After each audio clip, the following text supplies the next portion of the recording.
we are taking a look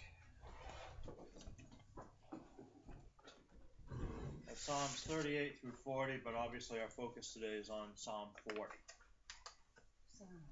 Psalms. Psalm 40. What happened to all those?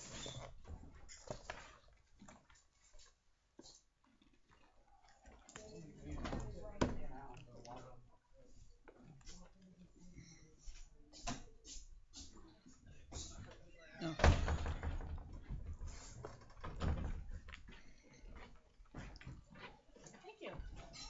There you go. 53. We're on page 53 of the quarterlies. The reason why I give you the quarterlies is sometimes they don't cover all of the verses of a psalm. I see. And so when I ask for a reading, sometimes we plow on with readings that aren't in the quarterly. Not that it's a bad thing, but so what we're looking at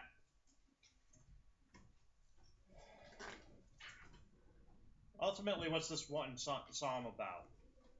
For people that have read it, what are we looking at? Are we looking at a salvation? Are we looking at, what is it? About timing. All about the timing. Paragraph 2 on page 53, on verse 53. This psalm is about time and timing. And we've many times said in our lessons and whatnot, is God going to act on our time? No. No. It's all going to be on His time and by His timing. So what's going to happen for us, it's by His plan, not by our plans. And that's one of the major things that we need to be aware of as we go along.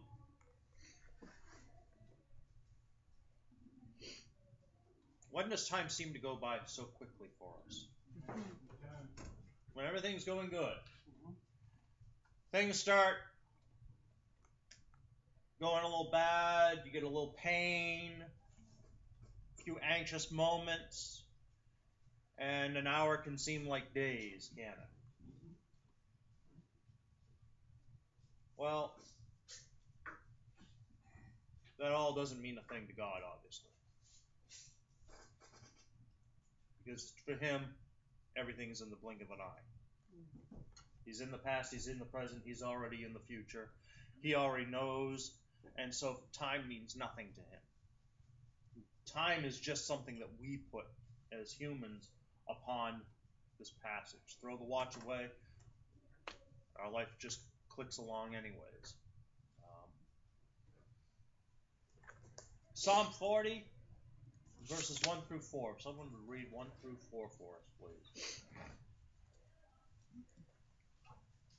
I waited patiently for the Lord, and He inclined unto me and heard me cry. He brought me up also out of a horrible pit, out of the miry clay, and set my feet upon a rock, and established my goings. And He hath put a new song in my mouth, even praise unto our God. Many shall see it and fear, and shall trust in the Lord. Blessed is that man that maketh the Lord his trust, and respecteth not the proud, nor such as turn aside to lies.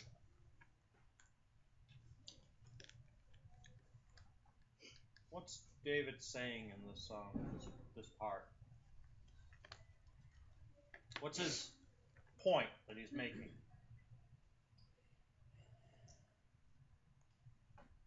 That he was waiting on the Lord, and the Lord heard him. And the Lord delivered him. Okay. What did David have to wait about? Let's think about our history on David for a moment. What was he waiting for? He was running from Saul. He was running from Saul. He had 10 years from the time he was anointed until the time he took the throne. And most of that time he spent on the run, because when Saul realized that David had basically been picked by God to become king, Saul figured, well, I kill off David, then I'll be secured in my kingdom. And of course, we've had the discussions about Saul breaking his ties with God. anyways, now he was never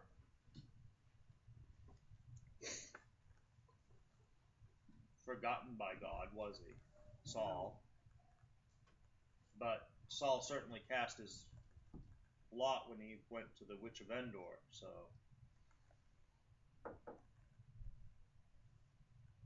Did David do anything to hasten the timeline here? No. Could he have? He could have, but he knew from God that, and he trusted in God that God would give him the throne in God's time and not his. So we know there's a couple of instances where he went up behind Saul and cut the hem of Saul's robe. Basically presented that to Saul at one point, saying, you know, I could have had you, but I chose not to. And the reason why he didn't, one, he knew that, David was a God-fearing man. And he knew that Saul was God's anointed, and you don't raise your hand to God's anointed. Secondly, God had made David a promise. And does God break promises? No. So David was content to sit back and wait for God to fulfill that promise, as opposed to trying to force the promise by his own doings, wasn't he?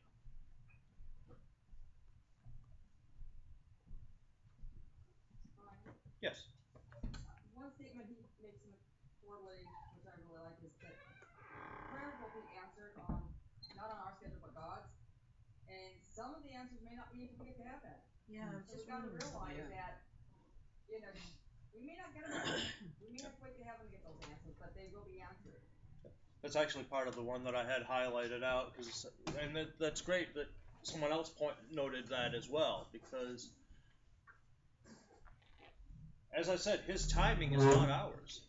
It may not be in our lives. And here's the other key thing we also have to remember. I mean, you read this, it may be until we get to heaven, but they will be answered. Well, some of them have already been answered, and that answer is no. We just don't like to admit that that may be the answer. You know, and we may be trying to force an issue. I've been praying for it, and it says God will answer my prayer, so I'll force the issue, and we go up against a sea of troubles. Well, that's God slapping our hand saying, I said no. And we just don't realize it. And that again is David showing his patience by just sitting back and letting God do his thing. Now, David didn't just sit back. He obviously went on with his life. But he didn't hide from everything. He didn't confront that one particular issue. And that was the key element. This is the best 10 years of his life, you read. Mm-hmm.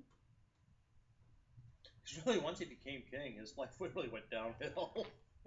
It's just Sometimes we regret what we asked for. It really is kind of. Might get it. Yeah, it's so funny because we, as men and women, only see so far. We only have a small picture of everything. God sees everything, so sometimes we're thinking, you know, well, we ask for something that, like you were saying, that God's going to say no. We don't see why God is going to say no, but once we see the greater picture, it's like, oh, that's why. Because God is looking at the whole picture, and we only see part of it. And that may be where we get to heaven, we find out what those answers were and why they were. So, good point. What about this pit or the clay? What do we think?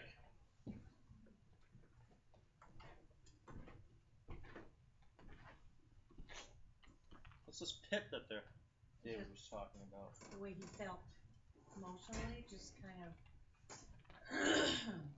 Travel less lows. Yeah. But daily you can't get grind. out. Okay. Right.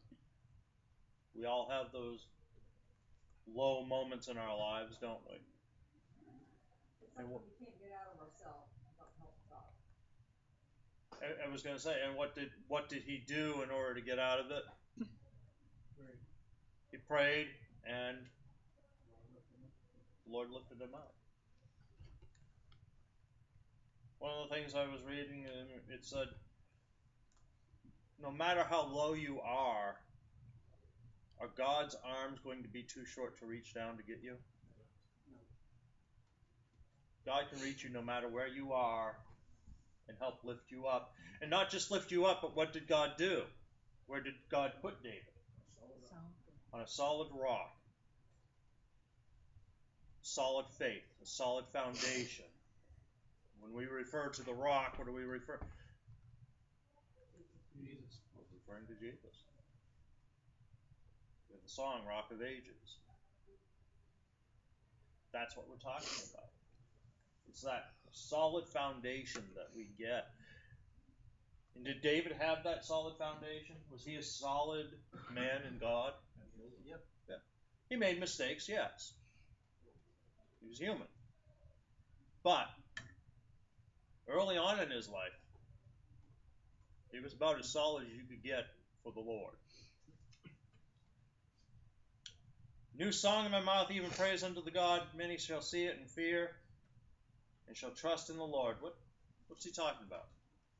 New song in my mouth. Change his life. Change his life. The songs he sang prior to what he's singing now.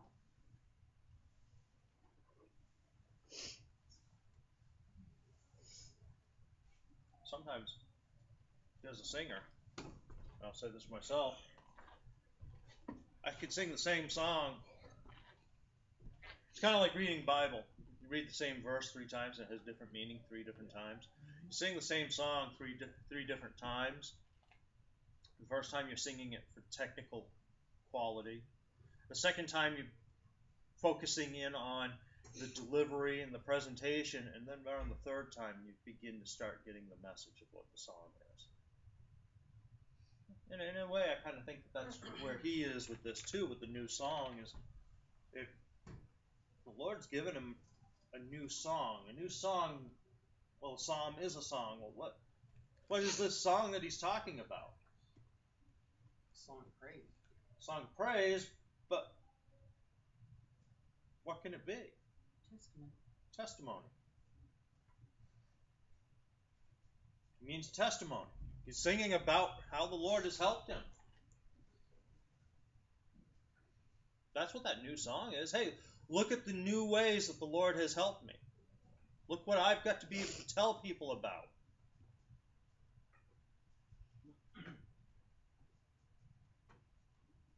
Because he says, many shall see it and fear, and shall trust in the Lord. What's he saying? People are going to hear this new testimony of his. And was he quiet about it? Did he keep it to himself? No. David was very bold about his belief in God and how he believed God supported him during that time period. And some fled from him, but some were buoyed up by him. Some felt more secured because they had true proof that God was there and working. Isn't that why, too, that God doesn't want us to be quiet about our faith?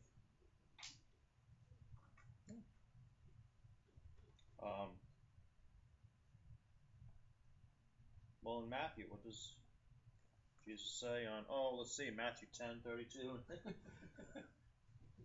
What's he say? Those who publicly announce me will be blessed, but those who publicly denounce me, what's going to happen? I'm kind of paraphrasing it all, but They will get denied. they'll be denied as well at my Father's throne. Yeah.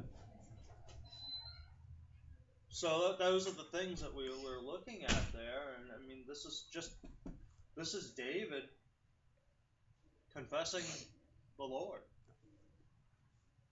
He did not have to worry about being denied at the throne, did he?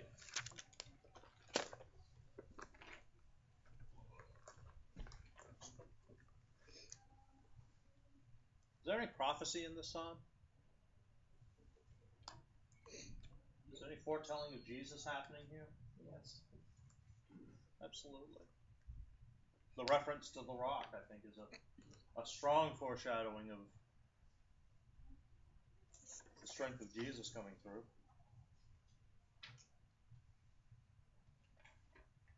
Verses 5 through 10. Someone want to read those, please?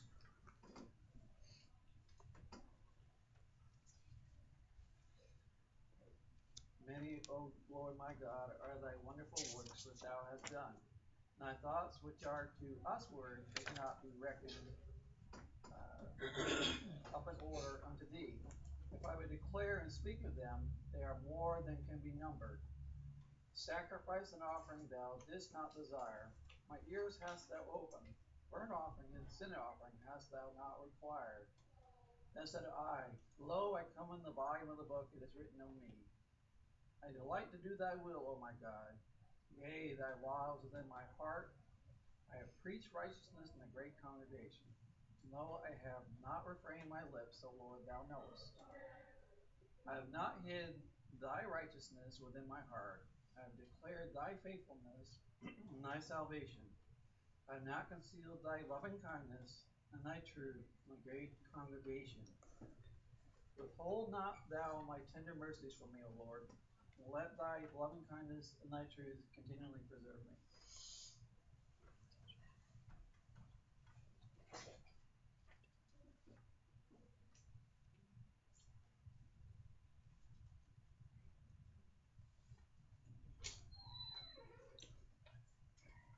Verse 5. What's he saying?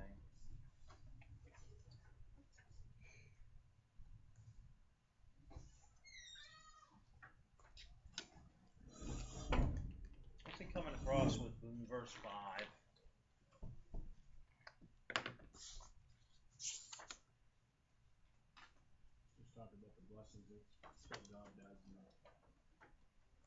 the many works that God has provided for us. So there's no way to number them.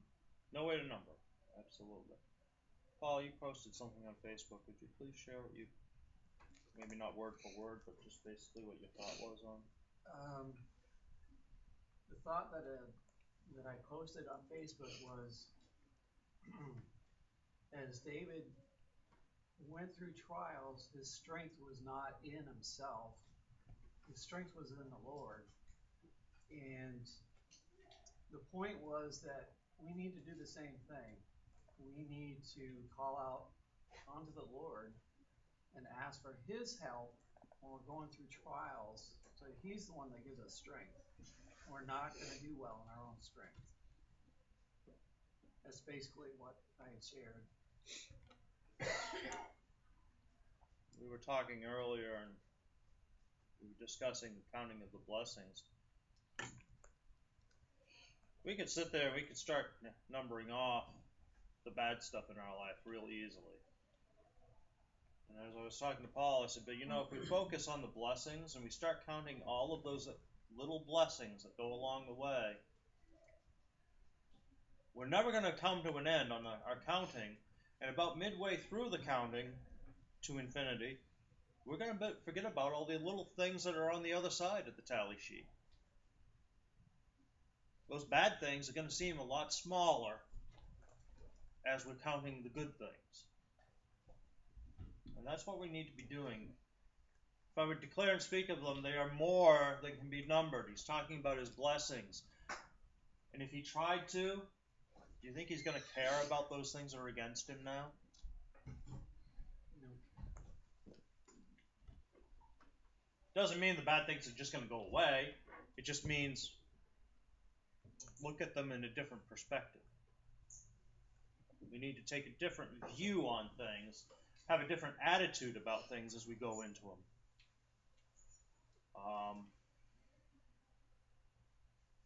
We all know the Eeyore syndrome that Pastor talks about. I mean, how many people, it's so true, the woe is me thing, the ears dragging on the ground. But we need to be looking more at,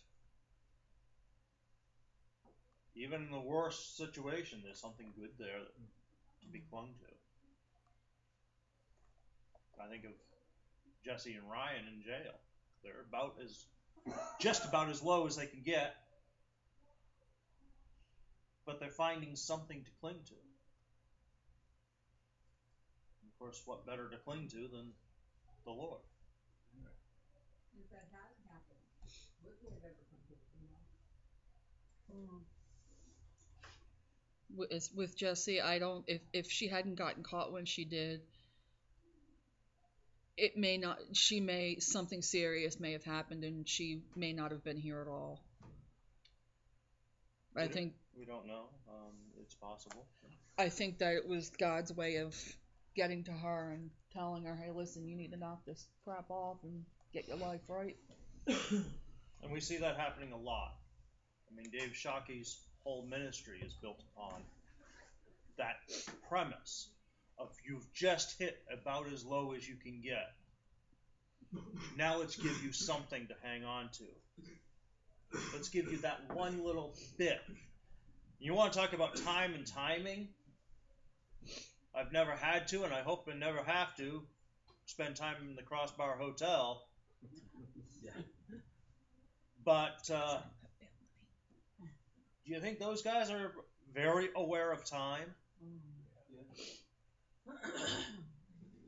Yeah. Majorly so.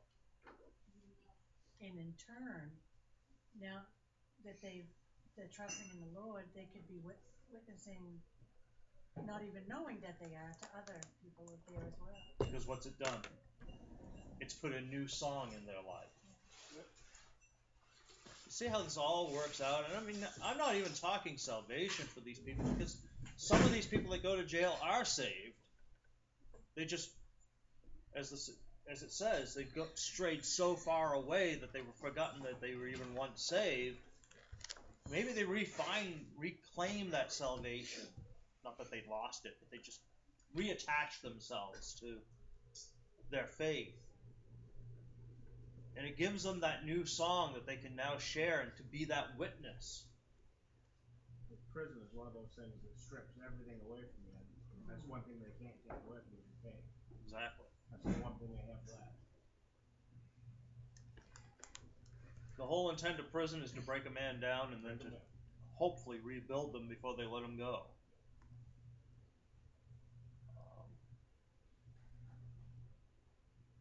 So when I read that about the pit and the clay, I mean, it just, this idea of prison really came strong to me about how that works out. Because we each have our own little prisons that we're in anyways. It doesn't have to be a cinder block and iron bars. But a lot of Paul's ministry was done from prison. Absolutely. The last years of his life, where he just spent his entire ministry writing letters from inside a jail cell. Well, jail cell, house arrest, but still, he wasn't free to come and go as he wanted to.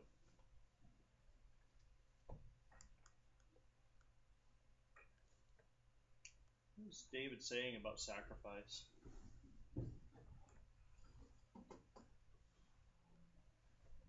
We all need to sacrifice things. Verse 6, what's he saying? Sacrifice and offering thou didst not desire. Wants obedience. Wants obedience. I mean, God's desire was not to have sacrifice, but Adam and Eve had to go and mess it up, so then sacrifice had to happen. Blaming both of them. Eve does not get a free pass, neither does Adam. It's all Adam's fault because he listened to Eve. He was a smart man. Because he had to go home that night. So do you. As I said, he had to go home.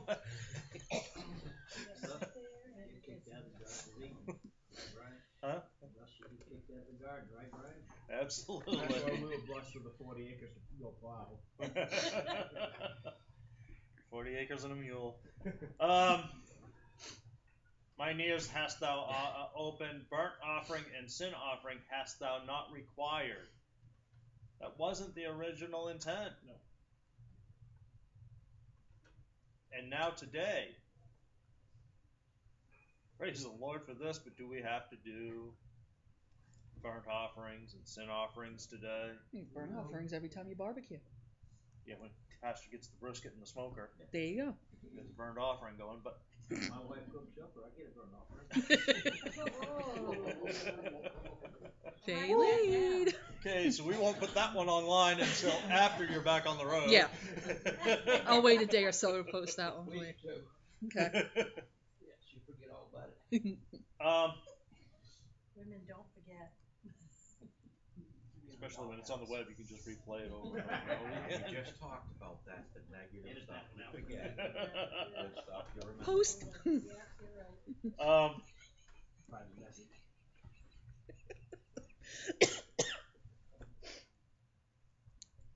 Why don't we have to do that anymore? We kind of got sidetracked there. Jesus was Because the Jesus- sacrifice. Jesus Mhm. became that sacrifice. I mean, what did they require? They required the perfect, willing sacrifice. Perfect lamb. The perfect lamb. Blemis. Easy for you to say. Apparently not. Easy for you to say wrong. Anyway. And that's the key thing there we have to also remember is that doesn't give us that blank check to go out and do whatever we want to. Because in verse 9, what does David say? I have preached righteousness in the great congregation. Yeah, okay, we've got this offering that has been given. Jesus has washed that sin. David's saying, I preach righteousness, so we've got to live that righteous life as much as we can. We don't want to just, use my terms, take advantage of a situation that has been presented to us. Well, it still requires our obedience and service. That is not something taken away. We still have to do that. Not to get to heaven. Heaven is just our, our salvation. But beyond that, he expects obedience and service. Because with James as well, right, it says faith without works is dead.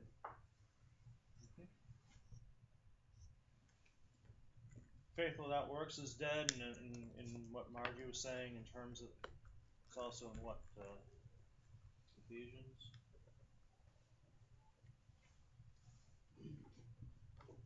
Saved by faith, not by works, because of works of. Yes. So, It says here that that David discovered the volume of the book or the written word of God, and it was about him. So, does that mean that the Bible was written before the Psalms? what would be known as the Torah had already been written, because Oh, Moses okay. wrote the first 4 books of the Bible. Okay. And so that was already written out, including Leviticus, which basically were the laws that God had passed from, well, God had given Moses the laws to pass to the people.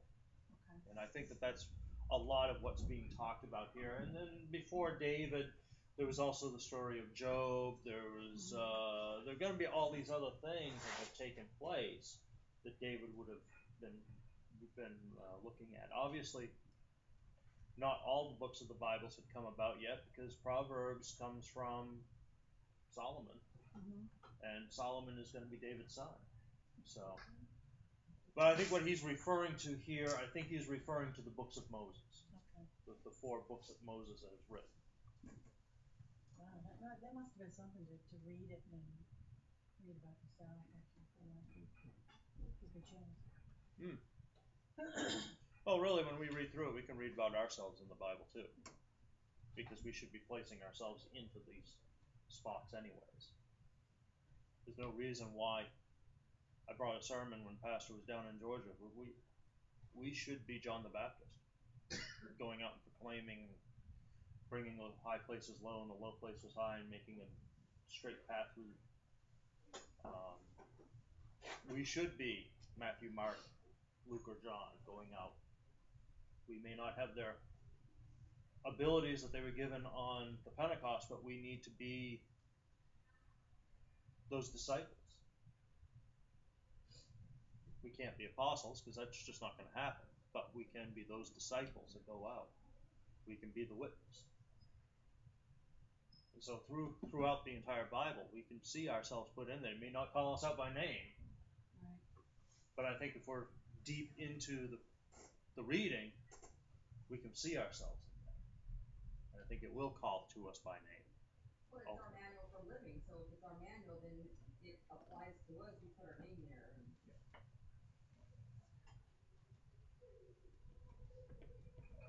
If you can actually think about it, when Jesus was on the cross, he knew all of our names when he was up there on that cross. That's true. And what is it, the old joke that Marshall says? Bible, Bible, basic instructions before leaving Earth. Yeah. So, verse 10 again, we see David. Is he keeping his relationship with God secret? No. No, he's saying, I have not hid thy righteousness within my heart. I've declared thy faithfulness and thy salvation. He's being the witness.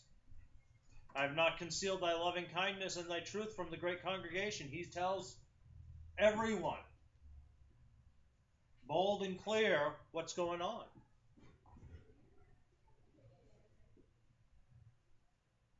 He doesn't withhold. Today's society,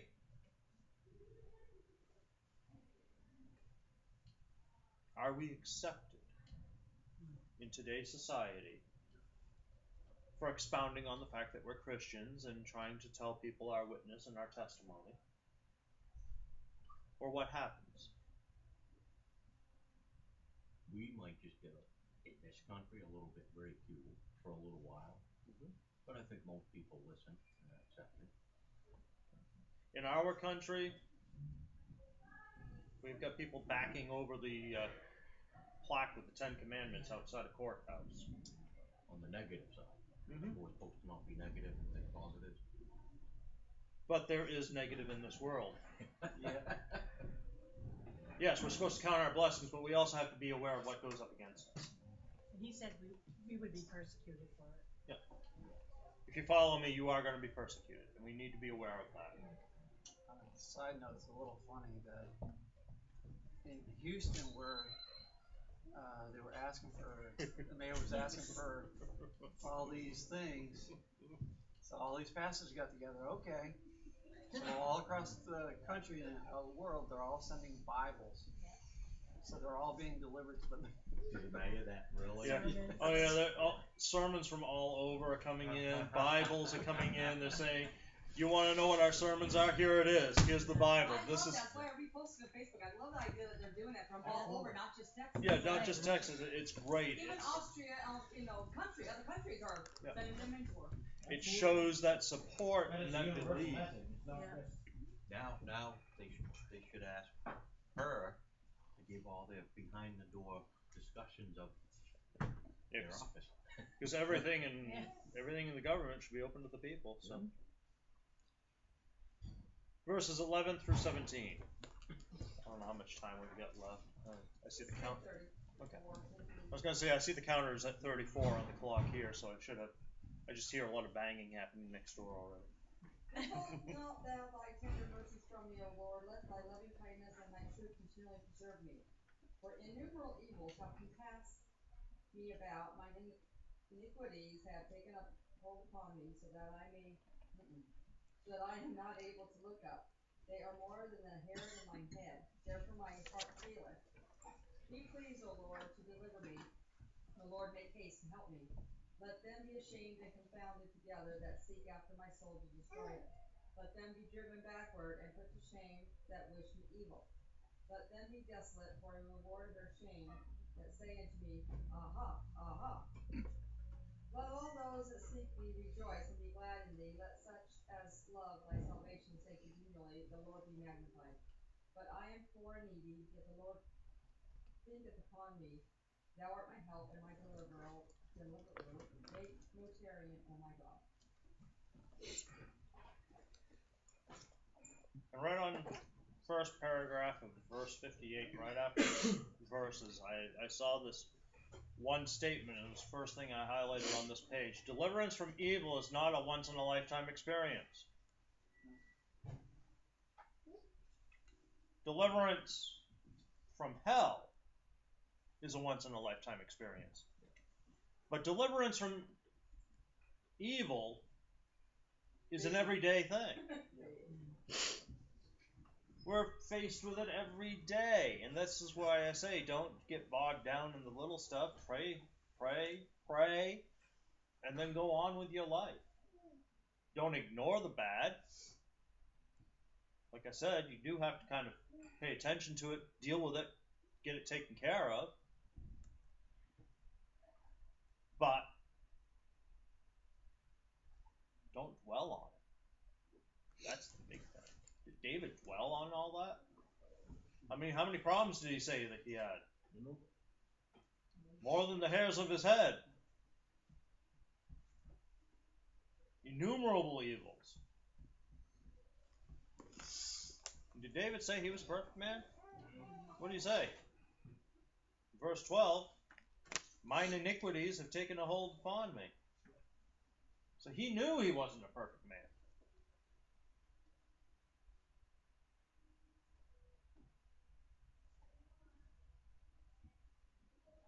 Verse 13, what's he saying?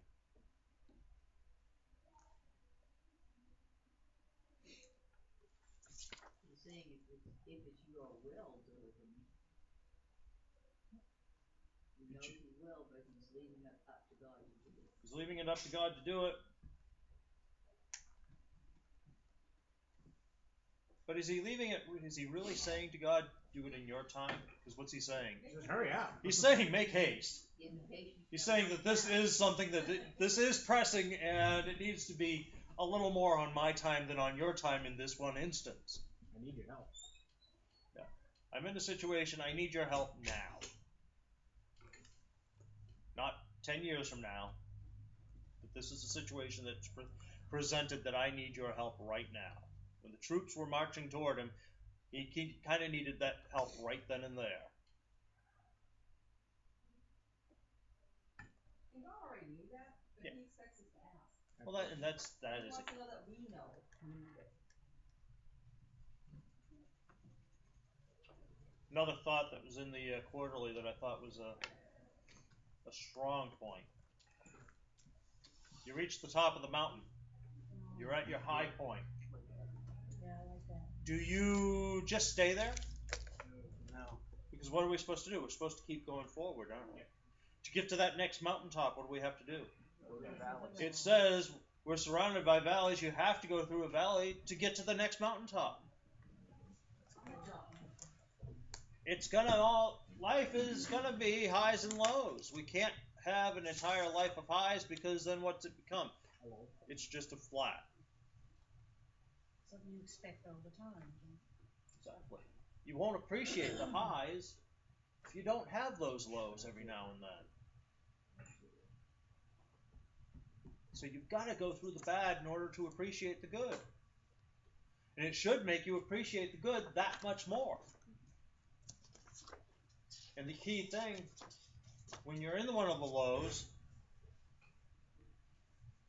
look forward to the fact that next mountaintop's just ahead. Don't get dwelled down with what's around you at the moment. Look forward to what's promised in the future. Sometimes like really rough going up to that top. Oh, yeah. Get knocked down. He never promised us Are those things? that too. That's where the mire and the pit and the clay is, at the bottom of that well. Absolutely.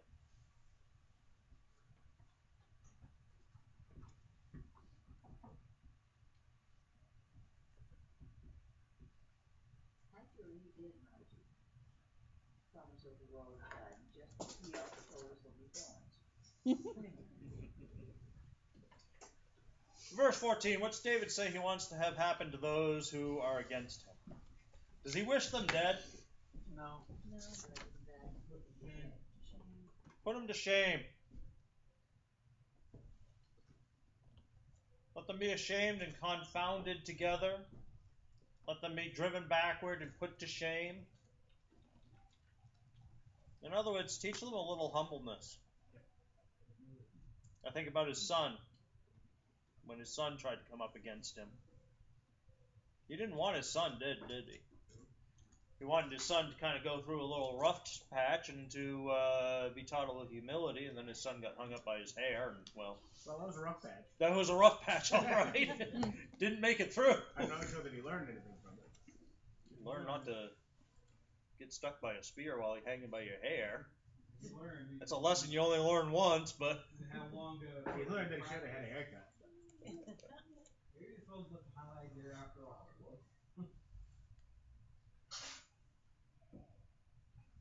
maybe it's also a lesson that the son shouldn't have risen against the father. That's the key thing right there. Well, Jesus demonstrates that every time he says it. Because Jesus could have risen up against the Father in the Garden of Gethsemane and just said, because Jesus said, take this cup away from me. He didn't say, not doing it. He also said, if it be thy will. That's the, because Jesus had all the power to be able to say, this ain't happening. Do over. Everything. I claim them all again. Go back to the first tee. Hit the rewind button. Undo.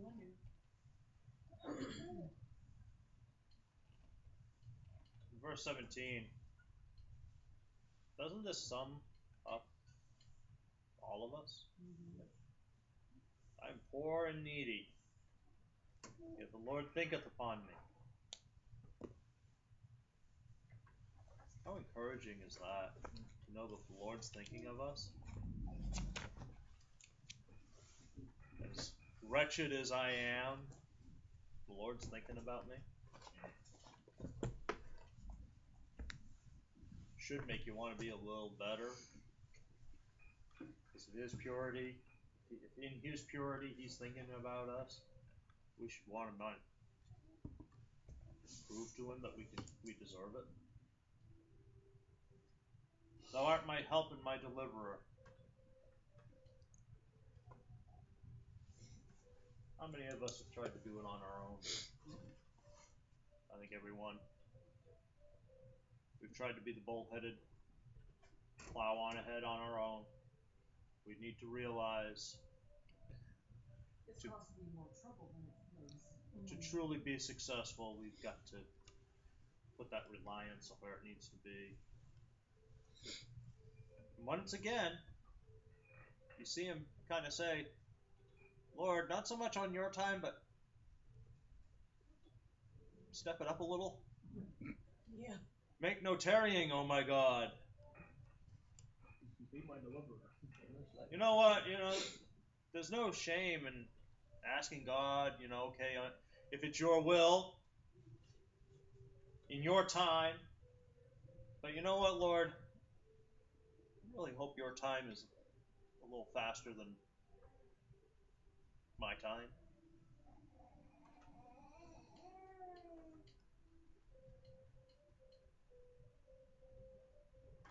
Sometimes maybe it is, sometimes maybe it's not. We just got to understand. We just got to muddle through. Any other thoughts?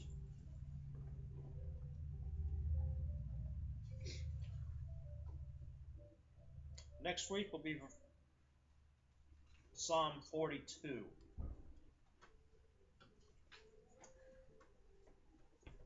And we can look that over before next time. So we've been having discussion about classes and preparation for classes. The men's study, when I showed up, we had a little discussion about classes. And same with the kids too. Parents, if you've got kids in Sunday school classes. Let's try to have our kids a little more prepared. I'm just as guilty as we need to have them. If they've got memory verses, we've got to get them prepped in that. If they've got songs, maybe have them prepare that. Try to get them into the right mind going in. It just makes the teacher's job that much easier. Miss Becky's back there. She can probably attest to it just as well as I can, being a teacher. It's so much easier to, if the students have done just the modicum of work ahead of time, because it makes the class flow so much better. Because really, I shouldn't have to do much talking up here. I'll put out a thought and see what people think about it. But there should be more give and take. There should be more give on your part.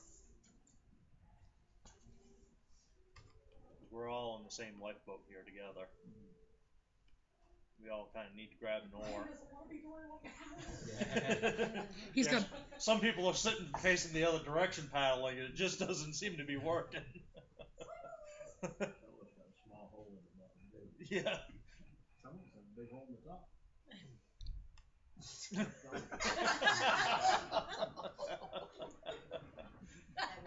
Some of us got our fingers stuck in the oar lock when we were kids, too. Because my family so likes to remind me of that one. Were you in the water? No, well, we were on the boat, and I got bored while we were fishing. I stuck my finger in the oar lock, couldn't get my finger back out. Didn't work good, did it? No, it didn't work so good. Pour some cold water on it. And How much yelling and screaming went on? no, well, I can't remember about that, but Now I know where Sarah gets sticking her hand in the little wood cylinder from. Had to call the EMTs to come with the little saw and saw it off her finger. Oh no. so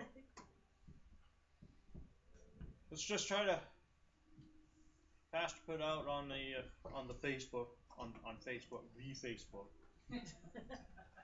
He put out on Facebook about trying to be ready and try to make the events. I'm glad to see so many people here. We've got a few families we're still praying for, and we need to keep praying for.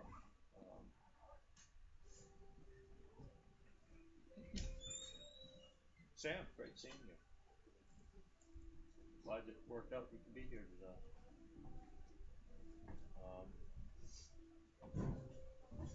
Pray for Marshall and Jesse. I don't know all that's going on. I really don't need to know all that's going on, but the Lord knows, and we need to pray for them.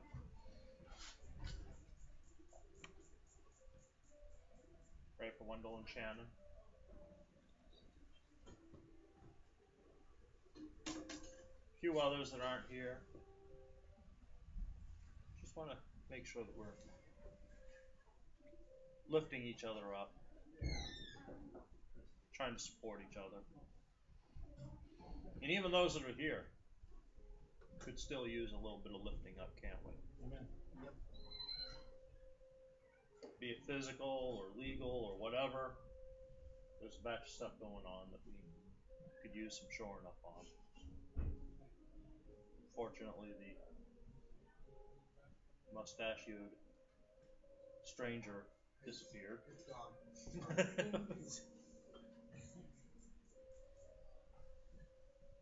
Tracy said it made him look like his father. He said it made him look awful. I said, what's the difference?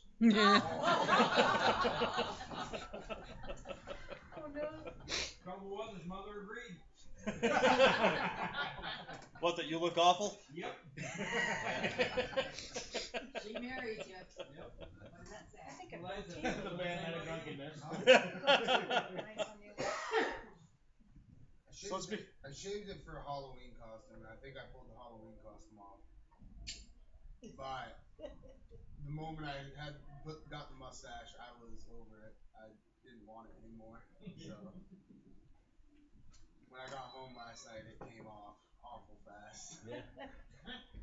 Be interesting to see him through No Shave November, won't it? See, that's different. I can deal with the beard, but just the mustache? No. It's a bad touch. Bad touch. Folks, let's be in prayer for each other. Let's be in prayer for services today. We have a baptism at the very beginning of service. Amen. Please, as we go in, let's try to be respectful of the sanctuary. We've got our place to visit here.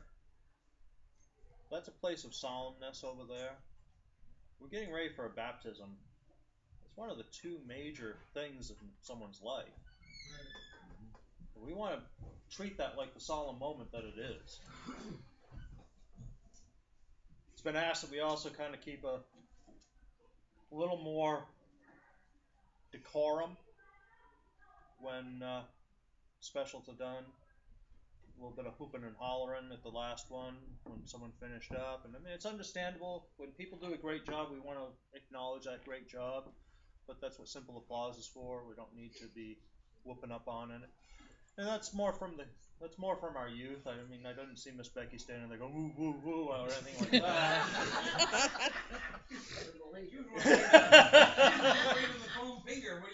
Miss Stanley standing on the pew, yeah, you know, we didn't see that happening from our senior statesmen. But we need to kind of be in control of our families a little bit. So, are there any other prayer requests? I know everyone's saying, shut up, let's pray.